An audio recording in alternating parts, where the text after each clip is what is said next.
The Grand Chamber on Xanthari Prime was massive. It could hold entire cities inside its walls. Thousands of alien beings filled the space, each one different from the next. Some had scales, others had fur. Some floated in the air while others crawled on multiple legs. They came from 800 different worlds, all part of the Galactic Council. High above the main floor, in a small box carved into the wall, Ambassador Claire Jordan stood alone. She wore her formal uniform pressed and clean with the blue and white colors of Earth. Her dark hair was pulled back tight. Her face showed no emotion, though inside she felt tired. So very tired. She had been coming to this place for 5 years now. 5 years of standing in this box. 5 years of watching the council meet and talk and vote. 5 years of being ignored. Below her, a tall creature with 6 arms was speaking. It represented the Dravic Consortium, a group of traders who controlled much of the galactic economy. The creature talked about shipping routes and trade agreements. Other delegates nodded or made sounds of approval. Some typed on floating screens that appeared in the air. Claire watched it all. She had a recording device with her, as always. Everything would be sent back to Earth. The leaders there would study it, looking for any useful information. Any hint about what the galaxy was thinking. Any change in policy that might affect humanity. Not that it mattered much. The Council never talked to humans. They never asked for human opinions. When Claire had first arrived, she had tried to speak during sessions. She had raised her hand, sent formal requests, followed every rule in the Council's procedures. But the presiding officer, a being they called the Archivist, simply looked past her every time. As if she was not there. As if humans did not exist. After a year, she stopped trying. Now she just watched and recorded. It was her job. Someone had to be here even if no one wanted them to be. The session went on for hours. They discussed a dispute between 2 species over a mining asteroid. They voted on new safety rules for space stations. They listened to a report about pirate attacks in the outer sectors. The pirates were getting bolder, the report said. The Galactic Defense Force was stretched thin. Some council members argued for more resources. Others said it was not their problem. Claire made notes about everything. The humans might find it useful someday. Finally, after 6 hours, the session ended. The delegates began to leave, talking among themselves in hundreds of different languages. Translation devices made it possible for them to understand each other. Claire gathered her things and left the observation box through a side door. She walked down a long corridor, her footsteps echoing on the smooth floor. Her ship was waiting at the diplomatic docking bay. It was a small vessel designed for 1 person. Humans were not allowed to bring large ships to Xanthari Prime, another one of the Council's rules for lesser species. As she walked, she thought about home. Earth was 2 weeks away, even with faster-than-light travel. She had not been back in months. Her apartment in New York probably had a layer of dust on everything by now. Her cat was being looked after by her sister. She missed them both, but this was her duty. Someone had to represent humanity, even if that representation meant nothing. Back on Earth, in a secure building in Geneva, Admiral Nathan Cole sat in a dark room. Screens covered the walls showing data from across human space. Ship movements, colony reports, economic indicators, intelligence feeds. Cole was 54 years old. His hair was gray, his face lined with years of stress. He had been in the military for 35 years, rising through the ranks as humanity expanded into space. He remembered when humans first met the Galactic Council. He had been a young officer then, full of hope about what it would mean for Earth. That hope had died quickly. A young officer entered the room and saluted. Cole returned the gesture and gestured for her to speak. Captain Ryan Brooks has sent a new report, sir. From his position near the Vrexian border, Cole took the datapad and began reading. Brooks was one of his best officers, young, smart, and cautious. He commanded the Shadowrunner, a ship designed to be invisible to most sensors. For years, Brooks and his crew had been watching the Council from the shadows, listening to their communications, mapping their territories, learning their secrets. The report was troubling. Brooks had intercepted a communication from the Vrexian High Command. The Vrexians were one of the most powerful species in the Council. They had a large military and controlled many star systems. They were also extremely arrogant. They looked down on every other species, especially humans.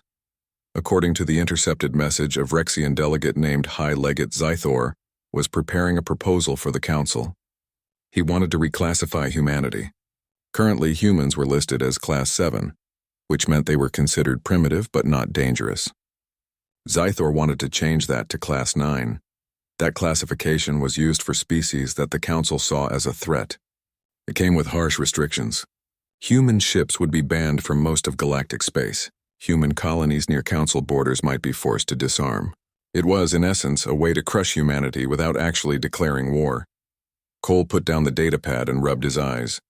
This was bad. Worse than bad. If the council voted yes on this proposal, humanity would be trapped. Cut off from the galaxy even more than they already were. He pressed a button on his desk. Send a message to Dr. Park. Tell her I need to see her today. 2 hours later, Dr. Helen Park arrived at the secure building. She was a tall woman in her early 40s with sharp eyes and an even sharper mind. She was the head of the Xenological Studies Department, which meant she spent her days studying alien cultures. She knew more about the Galactic Council than anyone else on Earth. Cole showed her the report from Brooks. She read it carefully, her expression growing darker with each line. "This is what I was afraid of," she said quietly. "The Council has never liked us, but now they are moving from ignoring us to actively trying to contain us. Why?" Cole asked. "What have we done to threaten them? We have kept to ourselves. We follow their rules, even the unfair ones. We have not attacked anyone or expanded into their space." Park sat down and looked at the screens on the wall. "It is not about what we have done. It is about what we represent. The Council was formed thousands of years ago by old species who believed they were superior to everyone else. They created a system that judges other species based on their own standards. If you have wars, you are primitive. If you show strong emotions, you are unstable. If you expand quickly, you are dangerous. And humans check all those boxes," Cole said. Park nodded. "Exactly. We unified our planet only 200 years ago. Before that, we had terrible wars. We still have conflicts, even if they are peaceful now. We feel things deeply. Love, anger, fear, hope. To the Council, that makes us unstable. And we have colonized 12 systems in less than a century. To them, that looks like aggression. So they want to stop us before we become a real threat," Cole said. "Yes." Park looked tired. "The truth is, the Council is afraid. Not of what we are now, but of what we might become. They see our potential and it scares them." Cole was quiet for a moment. Then he asked the question that had been bothering him for years. "Why do we keep trying? Why do we keep sending ambassadors to their meetings? Why do we follow their rules? They will never accept us. Maybe we should just give up and focus on building our own civilization." Park looked at him seriously. "Because knowledge is survival, Nathan. The Council has been exploring the galaxy for millennia. They know things we do not. There are ancient ruins out there, lost technologies, dangerous regions of space that we know nothing about. If we cut ourselves off completely, we might stumble into something we cannot handle. We need that knowledge, and you think they will ever share it with us? Maybe not willingly, but by watching them, by staying present, we learn. Every day, Captain Brooks and others like him gather information. Every council session that Claire attends gives us insight. We are patient, we wait, and we prepare." Cole looked at the report again. "And what do we do about this? If Zythor presents his proposal, the Council might vote for it. They already do not like us. It would be easy for them to say yes." "We could request a formal hearing," Park suggested. "We have that right, even as a Class 7 species. We could present our case. Show them that we are not a threat." Cole laughed, but there was no humor in it. "You think they will listen? After 100 years of ignoring us? Probably not. But it is the only peaceful option we have. The alternative is to do nothing and let them put these restrictions on us, or to fight back, which would only prove their point that we are dangerous." Cole stood up and walked to the window. Outside, the city of Geneva spread out below him. Millions of people going about their lives, unaware of the threats hanging over their heads. "It is not fair," he said quietly. "We have done everything right. We ended our wars. We built a peaceful civilization. We reached for the stars with hope, not conquest. And still they treat us like animals." "No," Park agreed. "It is not fair. But fairness does not matter to them. Power matters. Tradition matters. And we have neither." "Not yet," Cole said softly. Park looked at him sharply. "What do you mean?" Cole turned back to her. "We have been building something, Helen." The message arrived at Earth exactly 3 days after Claire submitted her request. The council would grant humanity a hearing.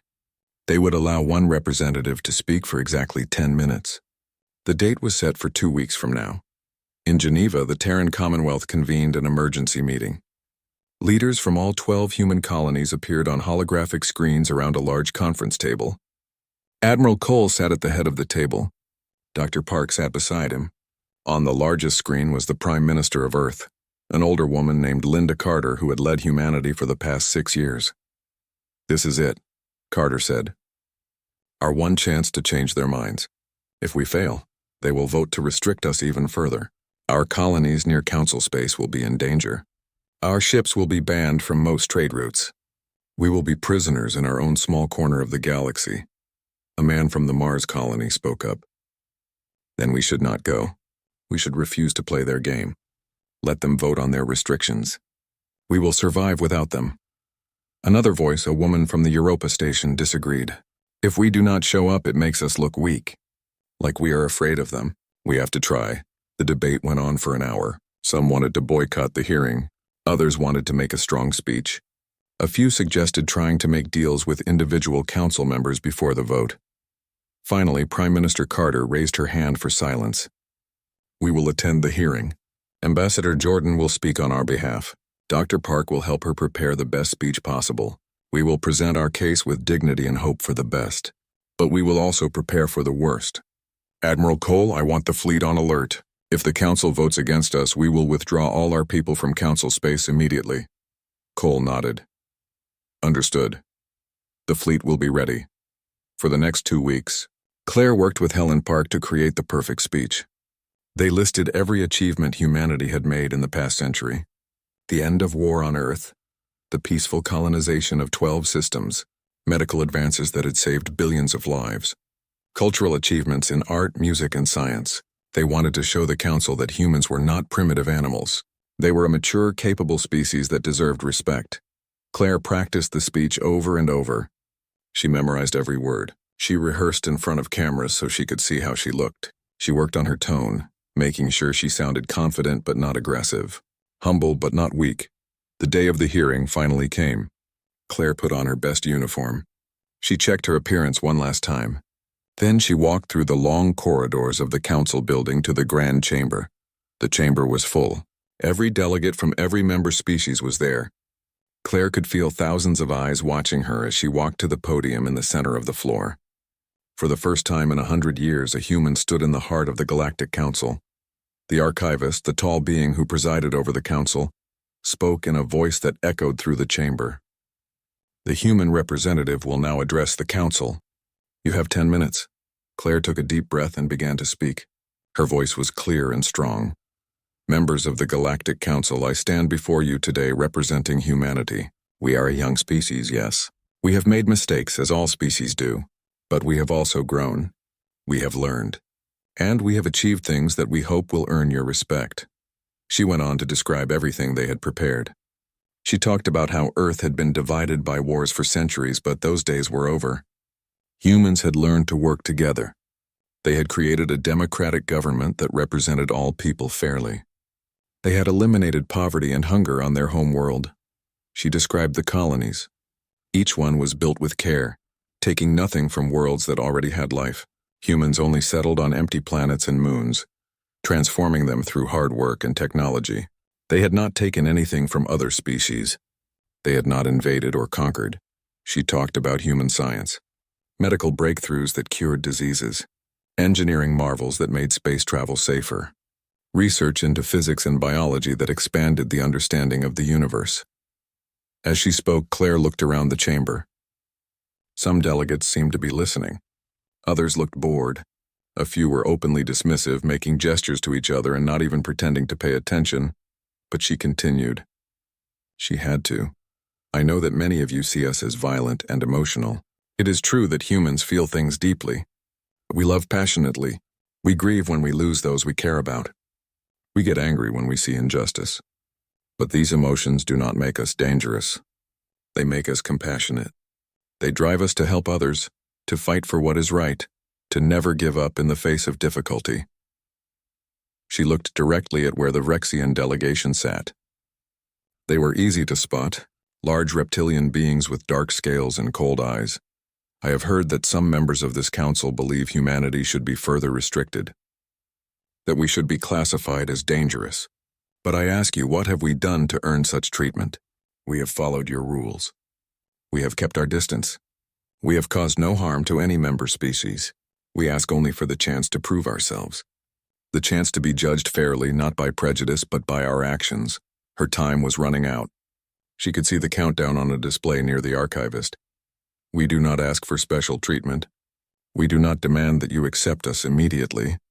We ask only that you see us for what we truly are, a species that has learned from its past, a species that wants to contribute to the galaxy, not threaten it, a species that deserves respect. The countdown reached 0. Claire's time was up. She stepped back from the podium and waited. The archivist looked around the chamber. Does any member wish to respond? High-legged Zythor stood up. The Vrexian was massive, nearly 3 meters tall. His scales gleamed under the chamber's lights. When he spoke, his voice was deep and full of contempt. I will respond, Archivist.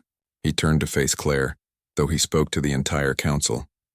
This human speaks of respect, but respect must be earned through proven superiority and ancient wisdom, not begged for like a beggar asking for coins.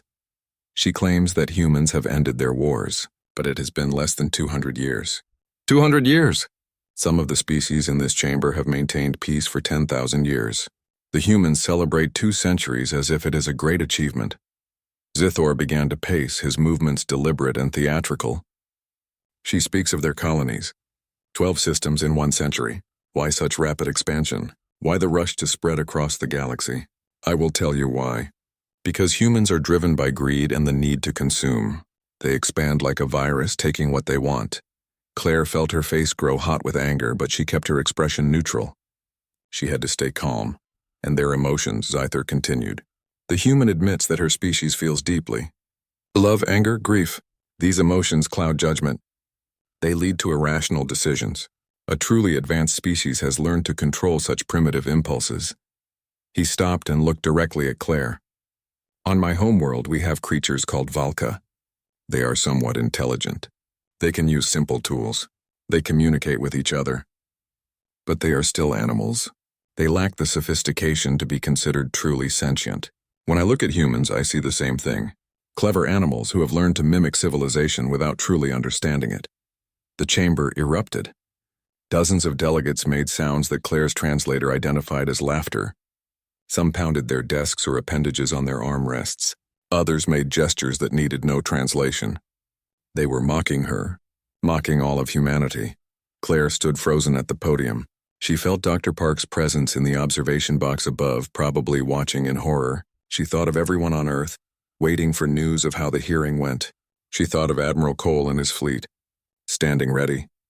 And she thought of all the humans who had hoped, for 100 years, that the galaxy would eventually accept them. The archivist did nothing to stop the laughter. He simply waited for it to die down naturally. When the chamber was finally quiet again, he spoke. The proposal before the council is to reclassify humanity from Class 7 to Class 9. All members may now vote. The voting will be recorded and final. Claire watched as displays around the chamber lit up with votes. Green for no, red for yes. The reds outnumbered the greens by a massive margin.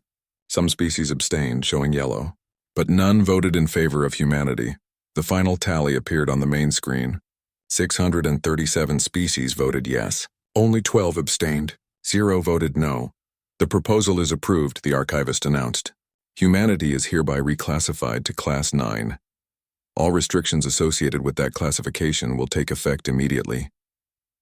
Claire felt numb. She had known it might fail, but she had still hoped. Some small part of her had believed that maybe, just maybe, the council would see reason. She walked back to the observation box in silence. Dr. Park was waiting there, her face pale. I am sorry, Claire, Park said quietly. You did everything right. It was not your fault. Claire nodded but said nothing. They gathered their things and left the building. The journey back to Claire's ship was a blur. All she could hear was the laughter echoing in her mind. The news reached Earth within hours. Someone in the council chamber had recorded the hearing and uploaded it to the Galactic network. 6 months passed. Humanity settled into its new isolation with quiet determination. The borders of Commonwealth space were clearly marked now. Any ship that crossed without permission was turned away politely but firmly. Trade with the few neutral species willing to deal with humans continued, but on new terms that avoided any dependence on council routes or resources. To the Galactic Council, the matter was closed. Humanity had been dealt with. They were contained, restricted, and no longer a concern. The Council moved on to other matters. Disputes over mining rights, trade negotiations, the usual business of running a galaxy, but in a secure facility deep beneath the surface of Earth's moon. Something important was happening. Admiral Cole had called a meeting, not a public one that would appear on any official record. This was for select people only. Military commanders, lead scientists, intelligence chiefs, the people who knew the truth about what humanity had really been doing for the past 100 years. The conference room was large but felt intimate. About 30 people sat around a circular table. Holographic displays floated in the air above them, showing star charts and technical specifications. Cole stood at the head of the table. Thank you all for coming. I know many of you traveled a long way to be here. What we discuss today does not leave this room. Is that understood? Everyone nodded. Good. Cole activated one of the displays. It showed a timeline stretching back 100 years. As you all know, when we first encountered the Galactic Council, they rejected us. They called us primitive, dangerous, unworthy. Most humans wanted to prove them wrong by being peaceful and patient, but a few of us had a different idea. He gestured to the timeline. We decided that if the galaxy would not accept us, we needed to become strong enough that it would not matter. So while our diplomats smiled and followed rules, we began building, quietly, carefully, without drawing attention. Dr. Park stood up next. She activated another display, this one showing complex equations and technical diagrams. Let me tell you what we have achieved. While the Council dismissed our technology as crude, we were advancing in ways they never imagined. Our quantum entanglement communication system allows instant messaging across any distance. No lag, no delay. The Council still uses faster-than-light signals that take hours or days to reach their destinations. She changed the display to show a glowing energy field. Our shield technology is based on layered gravitational fields. Council ships use simple particle barriers that can be overwhelmed with enough firepower. Our shields can absorb energy and redirect it. They get stronger the more they are hit up to a certain point. Another scientist, a man named Dr. Grant Morris, took over. And our artificial intelligence systems are decades ahead of anything the Council uses. We have tactical computers that can predict enemy movements by analyzing millions of data points in real time. They can coordinate entire fleets with precision that seems impossible. Cole let them finish, then brought up a new set of images. These showed sleek ships unlike the bulky vessels typically seen in Council space. And this is what we built with that technology. The Council thinks we have about 80 warships. The reality is very different. The display showed a number, 240. We have 240 combat-ready warships, Cole said. Most of them are hidden in places the Council does not know about. Asteroid fields, dark moons, deep space stations. Each one is more advanced than anything the Council flies. Faster, tougher, more heavily armed. A younger officer raised her hand. Are we preparing for war? No, Cole said firmly. We are preparing to never be disrespected again. There is a difference. We do not want to fight the Council, but we want them to know that we could if we had to. We want them to understand that humanity is not weak. Captain Brooks, who had been sitting quietly, spoke up. I have spent years gathering intelligence on the Council. I know their strengths and weaknesses. Their fleets are large but poorly coordinated. Each species has its own command structure, and they do not work well together. Their ships are old designs, many of them centuries out of date. They rely on their numbers and their reputation more than actual capability. He pulled up a map showing Council space. The Galactic Defense Force is spread across thousands of systems. They have maybe 300 ships that could respond quickly to a crisis. The rest would take weeks or months to assemble. They are bureaucratic and slow. We are small but efficient. So what do we do with this information? Another commander asked. Do we just keep hiding? Cole looked around the room. We wait for the right moment. Sooner or later, something will happen that gives us an opportunity to show what we are capable of. Not by attacking, not by threatening, but by doing something that demonstrates our strength in a way the galaxy cannot ignore. That moment came sooner than anyone expected. 3 weeks after the meeting, a distress signal reached Commonwealth space. It came from a planet called Arena 4, located in Council territory but far from any major worlds. The Solvari lived there. They were the species that had shown kindness to humans over the years, maintaining quiet trade even when it was unpopular. The message was desperate. Pirates had attacked Arena 4, not small raiders but a large organized fleet. They were looting the planet, taking resources and kidnapping civilians. The Solvari defense forces were overwhelmed. Their cities were burning. The Solvari had sent pleas to the Galactic Council. They were members, after all. They had the right to protection. But the Council's response was slow. There were debates about jurisdiction, questions about whether the pirates were really a threat or just a local problem, discussions about budget and resources. While the Council debated, people died. The distress signal reached Earth because the Solvari had sent it to everyone they could think of, including humans. They did not expect a response. Humans were not part of the Council anymore. They had no obligation to help. But they sent the message anyway, out of desperation. Admiral Cole received the message while having breakfast. He read it twice, then immediately contacted Prime Minister Carter. The Solvari need help, he said without preamble. The Council is not responding fast enough. We could get there in hours. Carter was silent for a moment. You want to intervene in Council space? After we withdrew? I want to save innocent lives, Cole replied. The Solvari were kind to us when no one else was. They are dying while the Council wastes time. We have the capability to help. Should we not use it? If we go in, we will be revealing our capabilities, Carter pointed out. The Council will see what our ships can do. Yes, Cole agreed. But maybe it is time they saw. Maybe it is time they learned that humans are not to be ignored. Carter thought about it. How many ships would you send? 5 warships. A small strike group. Enough to handle the pirates, but not so many that it looks like an invasion. Who would lead it? Captain Brooks? He knows that region of space better than anyone. Carter made her decision. Do it, save them. Show the galaxy what humans are capable of when we choose to act. Within an hour, 5 human warships launched from a hidden station near the edge of Commonwealth space. Captain Brooks commanded the operation from his new ship, a destroyer called the Defiant. The other 4 ships were similar in design, sleek, fast, and powerful. The journey to Arena 4 took only 3 hours. Human quantum drives were much faster than the standard faster-than-light engines the Council used. By the time a Council relief force could even be assembled, the humans would already be there. As they approached the planet, Brooks studied the tactical display. The pirate fleet was large, about 20 ships of various sizes. They were older vessels, poorly maintained but still dangerous in large numbers. They had landed troops on the surface and were methodically looting the Solvari cities. The pirates spotted the human ships as they entered the system. At first they seemed confused. Humans here, but then they moved to intercept, confident in their superior numbers. 20 ships against 5. Easy odds, or so they thought. Brooks opened a channel to his fleet. All ships, weapons free. Target their propulsion systems and weapons. I want them disabled, not destroyed. Show them what we can do. The battle, if it could even be called that, was over in minutes. The human ships moved with impossible speed and precision.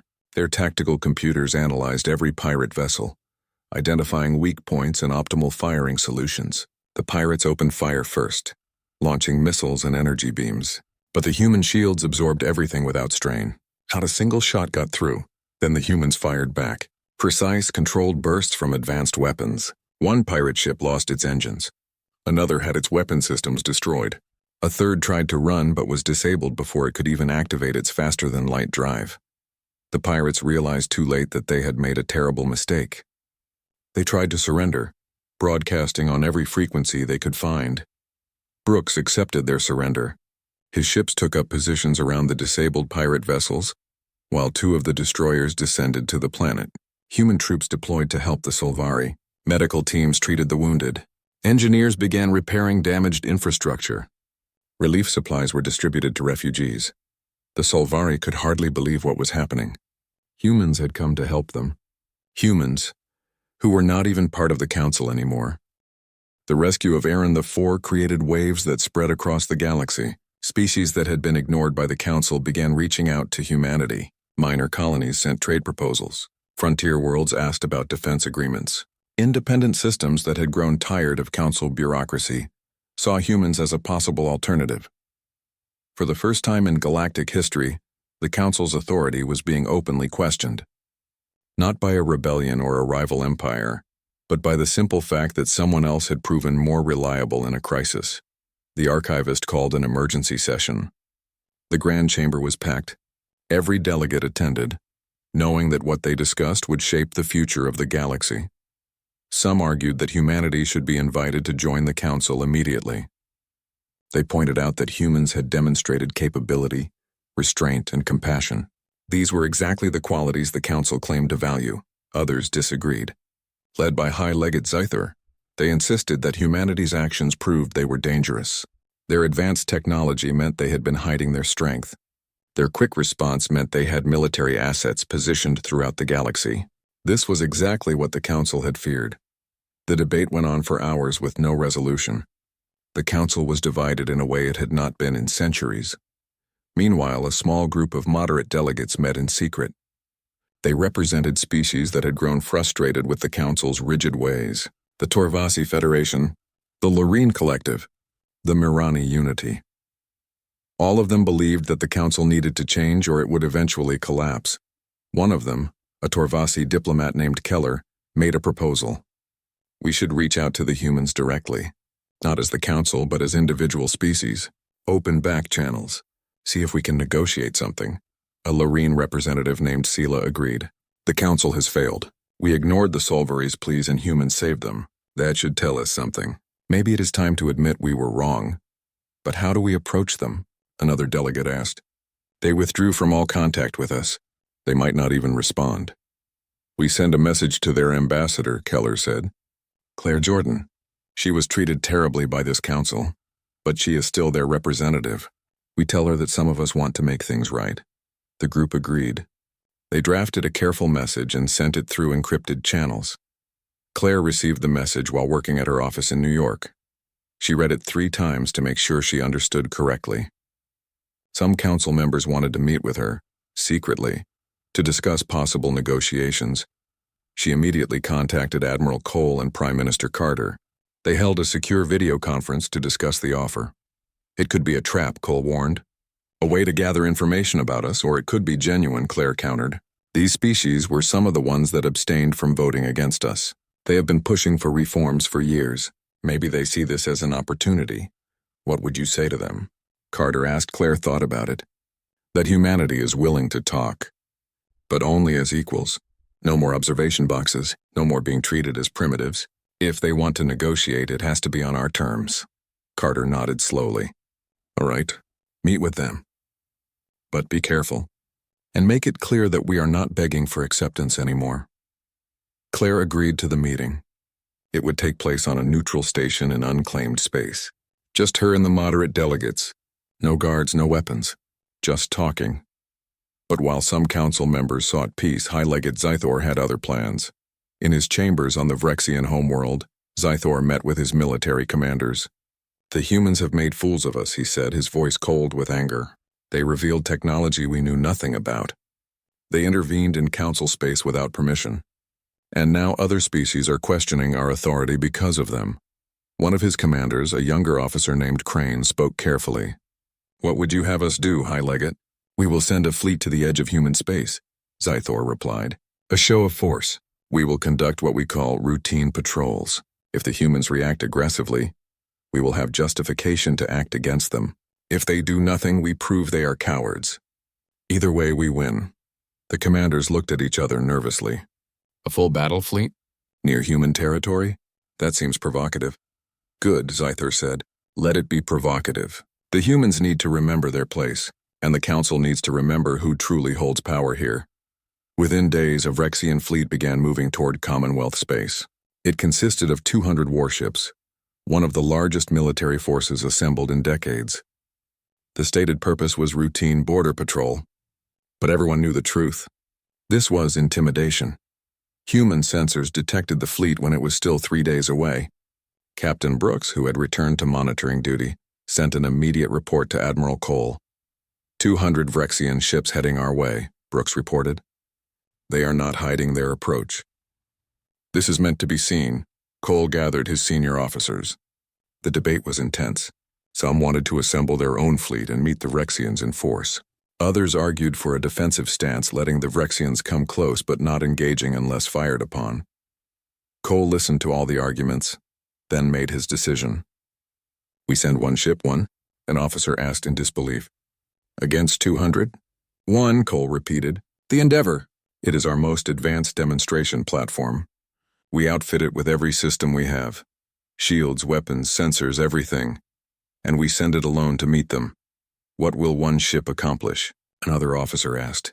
"It will make a point," Cole said. "If we send a fleet, it looks like we are preparing for war. If we send nothing, it looks like we are afraid. But if we send one ship that can handle their entire fleet, it shows confidence. It shows strength. And it makes them think twice about pushing us." The room was quiet as they considered this.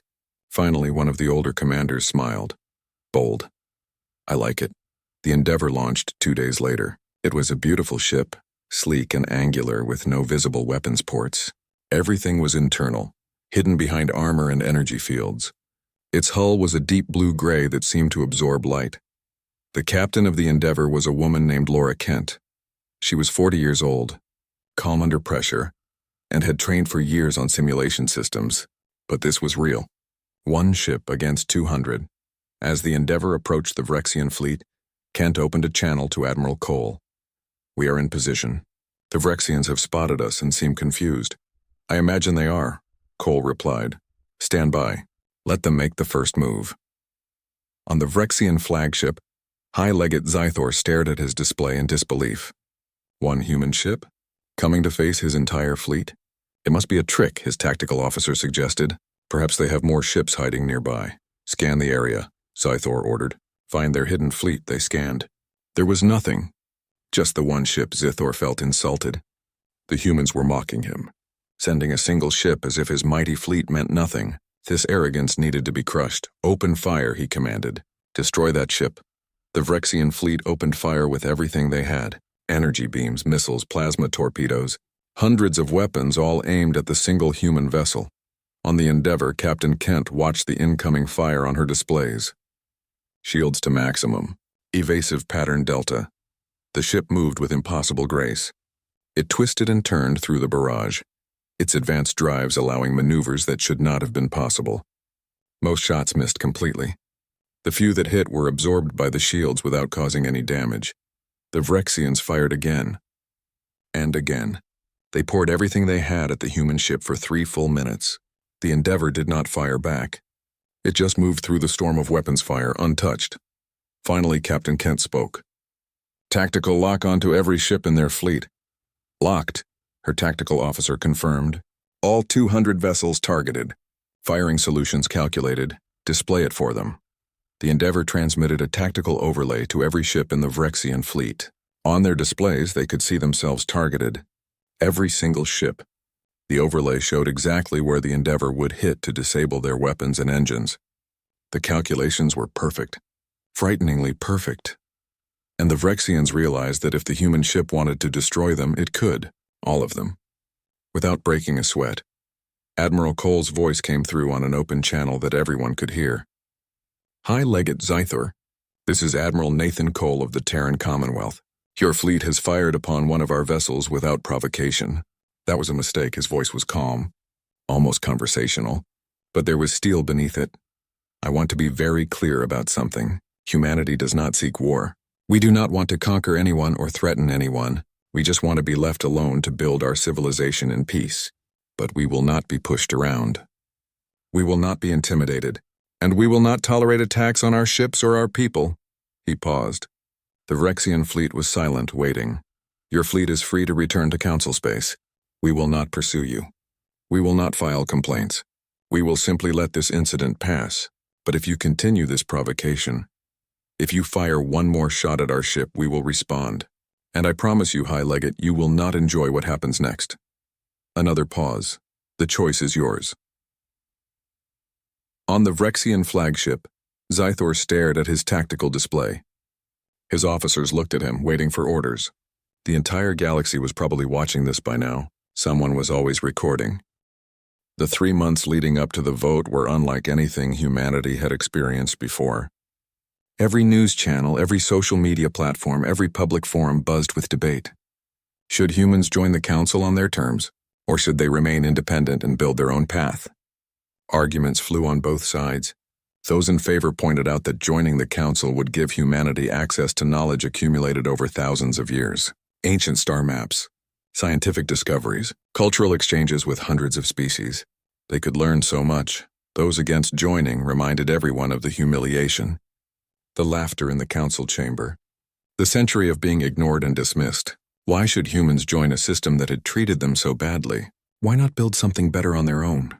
Claire found herself speaking at public forums explaining the proposal. She was honest about both the benefits and the risks. Yes, the council had failed humanity, but they were offering real reforms now. The classification system would be abolished. All species would have equal representation. Decision-making would be faster and more responsive, and most importantly, Claire emphasized, we would not be joining as beggars. We would be joining as equals who had proven their worth. The galaxy had seen what we could do. They know we are strong. They know we are capable. We have nothing left to prove. On voting day, billions of humans cast their ballots. The process took 24 hours as votes were tallied from Earth, Mars, Europa, Titan, and all the other colonies. People gathered in public squares and living rooms, watching the counts come in. The result was close. 57% voted yes. 43% voted no. Humanity would pursue membership in the Galactic Council, but it would be on humanity's terms. Prime Minister Carter addressed the people that night. Today, you have made a choice that will shape our future for generations to come. We will engage with the galaxy. We will share our knowledge and learn from others, but we will do so with our dignity intact. We will never forget what we endured, and we will never accept being treated as less than we are. The message was sent to the Galactic Council the next day. Humanity was willing to discuss membership, but they had conditions. The classification system must be abolished before humanity would even consider joining. All species must have equal representation in council decisions. The bureaucratic delays that had cost lives during the Aran 4 crisis must be fixed. The council reconvened on Zenthari Prime. The atmosphere was tense. Everyone knew this was a turning point. If they rejected humanity's demands, they risked pushing humans to form a rival alliance. Several species had already indicated they would leave the council to join humanity if that happened. The archivist presented humanity's demands to the full assembly. Then he opened the floor for discussion. High Legate Zythor stood immediately. This is outrageous. The humans make demands of us. They dictate terms. We are the Galactic Council. We do not submit to ultimatums from primitives. But his words fell flat.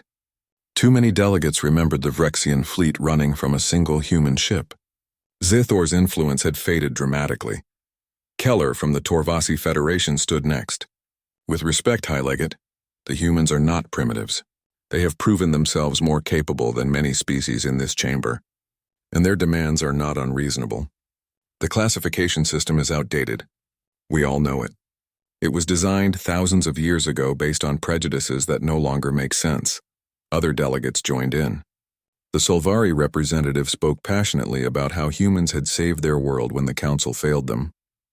Minor species that had been marginalized for centuries saw this as a chance to reform a system that had never served them well. The debate went on for 3 days. Zythor and his supporters fought hard, but they were losing ground. Too much had changed. The galaxy had seen a different kind of power, not based on size or ancient tradition, but on capability and the willingness to help others. Finally, the archivist called for a vote. The question was simple. Would the council accept humanity's terms and abolish the classification system? The votes came in slowly. Green for yes. Red for no. The greens outnumbered the reds. Not by a huge margin, but enough. 420 species voted yes. 310 voted no. 70 abstained. The proposal is accepted, the archivist announced. The classification system is hereby abolished.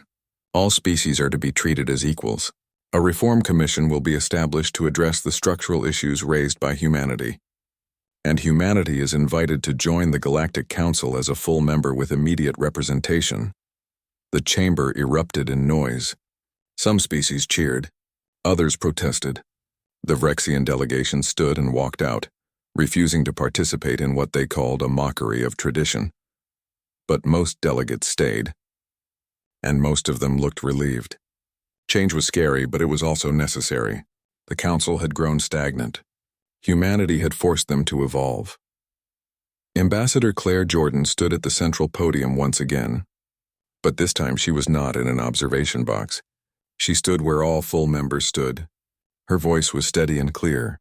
Members of the Galactic Council, I stand before you today not as a beggar seeking acceptance, but as a representative of a proud and capable species. We thank those of you who supported us and worked to make this moment possible. We acknowledge that the road ahead will not be easy. Change never is. She paused, looking around the chamber. But humanity does not fear difficulty. We are a young species, yes. We have much to learn from those who are older and wiser. But we also have much to offer. Our creativity, our determination, our belief that everyone deserves respect and dignity regardless of their age or power. We join this council not to dominate or conquer. We join to contribute, to help build a galaxy where all voices matter, where crises are met with action, not endless debate, where justice is based on fairness, not tradition. She looked directly at where the Vrexians had been sitting before they left. And we join with a warning. Humanity will not tolerate disrespect. Not toward ourselves and not toward any other species. We have been silent long enough. Now we will speak, and the galaxy will listen. The response was mixed. Some delegates stood and made gestures of respect. Others remained seated, uncertain. The Solvari representative spoke movingly in support of humanity. Several minor species followed, expressing hope that this was the beginning of a better council. It was not perfect. It was not universal acceptance. But it was real. Humanity had earned their place. In the weeks that followed, the integration began. Human scientists were invited to join research projects that had been closed to them for a century. They brought new perspectives and advanced techniques. Human engineers worked with alien counterparts to improve ship designs and station construction. The results were impressive. Human diplomats worked to bridge gaps between feuding species. Claire found herself mediating disputes, using skills she had developed during years of patient observation. She understood how different species thought and communicated. That understanding made her valuable. Admiral Cole oversaw the coordination of human military forces with the Galactic Defense Force. It was awkward at first. Some species were suspicious of human capabilities. Others wanted to learn everything they could. Cole was careful, sharing some technologies while keeping others classified. Trust had to be earned on both sides. Captain Brooks found himself leading joint training exercises. Human tactics, which emphasized speed and precision, complemented the traditional approaches of other species. The combined forces became more effective than either had been alone. Dr. Park established the Human Galactic Cultural Exchange Institute. It became a place where humans and aliens could learn about each other in a relaxed setting. Art exhibits, music performances, scientific lectures, cooking demonstrations. The simple act of sharing culture did more to build bridges than any formal treaty. 5 years passed. The reforms were working, though not perfectly. The council was faster to respond to crises. Smaller species had more voice in decisions. The old power structures were changing, which made some uncomfortable but excited others. Humanity had become an important part of the council. Not the most powerful species, but one of the most respected. They had proven that strength came in many forms. Military capability, yes, but also innovation, compassion, and the willingness to stand up for what was right. Admiral Cole retired after 7 years. He had spent his entire career preparing for conflict with the Council. Instead, he had helped build cooperation. At his retirement ceremony, delegates from dozens of species attended. Even some Vrexians came, though they stayed in the back and left quickly. A younger officer took over his position. Someone who had grown up in a galaxy where humans were respected members of the galactic community. Someone who did not remember the humiliation and the waiting. That was good. The future should not be burdened by the past. 10 years after humanity joined the Council, Claire Jordan finally retired. She was 60 years old and tired. She had given most of her adult life to representing humanity among the stars. She returned to Earth to a hero's welcome. But in her quiet moments, alone in her apartment in New York, she thought about the journey. The years of being ignored. The humiliation in the council chamber. The laughter that had echoed in her nightmares for months. She also thought about the changes she had witnessed. Young humans serving on alien ships.